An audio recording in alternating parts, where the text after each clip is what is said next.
जलंधर के पास एक गांव है,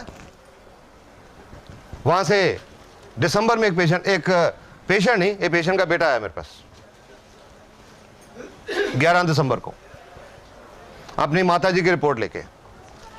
उनको 10 दिसंबर को उनको माताजी को ओसवाल कैंसर अस्पताल से डिस्चार्ज किया गया था, ये कह के कि घर ले जाओ, सेवा करो, कुछ दिनों के मेहमान हैं। क्या हिस्ट्री थी उनकी? उनको ओवरी का कैंसर था, अंडकोश, 1990 में हुआ था। ऑपरेशन हो गया, कीमोथेरेपी हो गई, रेडियोथेरेपी, बिजलियां लग गई, ठीक हो गए। साढ़े 12 साल बिल्कुल ठीक गुजर गए, नो प्रॉब्लम्स। पर 2003 में उस कैंसर की जड़ें फिर बढ़ने लगी, मेटास्टेसिस, 12 साल के बाद जड़ें बढ़ने लगी, अंतड़ी में आ गया, लिवर में आ गया, खाने की नली में आ गया, और उनके खाने की नली कंप्लीटली ब्लॉक्ड हो गई। ओसवाल अस्पताल में 2 महीने दाखिल रहे, कीमोथेरेपी हो गई, बिजलियां लग गई। वो जो ट्यूब होती है रबड़ की, खाना देने के लिए सिरिंज से जो दूध पिलाते हैं, वो ट्यूब लगा दी गई और 10 दिसंबर को डिस्चार्ज किया गया, घर ले जाओ, सेवा करो।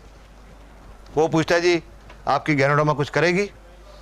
मैंने कहा जी इनका तो बहुत बड़ा हुआ है, आई डोंट थिंक कुछ हो सकता है, पर आप फिर भी उनको दो कि एक टॉनिक है, उनके पास जितने दिन बचे हैं वो ठीक ठाक गुजर जाए, दर्द थोड़ी कम हो जाए। कैंसर के पेशेंट का जो अंत होता है बहुत दर्दनाक होता है कि रोज के 3-3, 4-4 टीके लगाने पड़ते हैं, शायद वो कम हो जाए। शुरू किया उन्होंने लगभग 1-1.25 महीने के बाद। उससे पहले एक बार जलंधर में गया था, वो औरत दिखाने भी आई थी, मिली थी मेरे को। बिल्कुल स्केलेटन थी, ढांचा हड्डियों का, ट्यूब लगी, उसके थ्रू सिरिंज के रास्ते दूध पीती थी। अगर पानी का एक आधा चम्मच भी लेने की कोशिश करती थी मुंह से, बाहर आ जाता था। 1-1.5 महीने के बाद वो पटियाले आई औरत, एक और कैंसर के पेशेंट को साथ लेके, कि ये आदमी 15 दिन से हमारे पीछे पड़ा हुआ है कि जहां से आपने दवाई ली हमें भी लेके चलो। क्यों?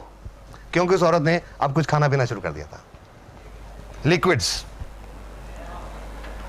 कस्टर्ड, दलिया, ऐसी चीजें खानी शुरू कर दी थी। तो मेरे से पूछने लगी अब ये नाली निकलवा दें? मैंने कहा भी नहीं, जब तक आप कुछ सॉलिड्स नहीं खाने लगते तब तक नहीं। एंड आई एडवाइज देम कि रोटी लेके छोटे छोटे टुकड़े करके दाल में भिगो के 1-1, 2-2 चम्मच खाने की कोशिश करो। जनवरी की बात है, 11 फरवरी को उनके बेटे का फोन आया, सर कल मम्मी ने साग और रोटी खाई।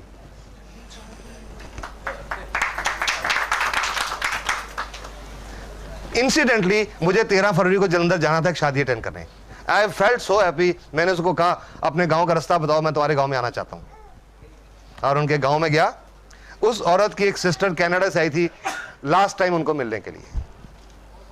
उनकी एक ननद न्यूयॉर्क से आई थी उनको लास्ट टाइम मिलने के लिए। और अब वो देख रहे हैं अब तो गुरपाल कौर शहर में घूम रही हैं। उन्होंने उस गुरुद्वारे में एक अखंड पाठ कराया। 27 फरवरी को बुलाया गया मेरे को, और जो रिस्पेक्ट मिली वो पहले 30 साल के मेडिकल करियर में नहीं मिली थी।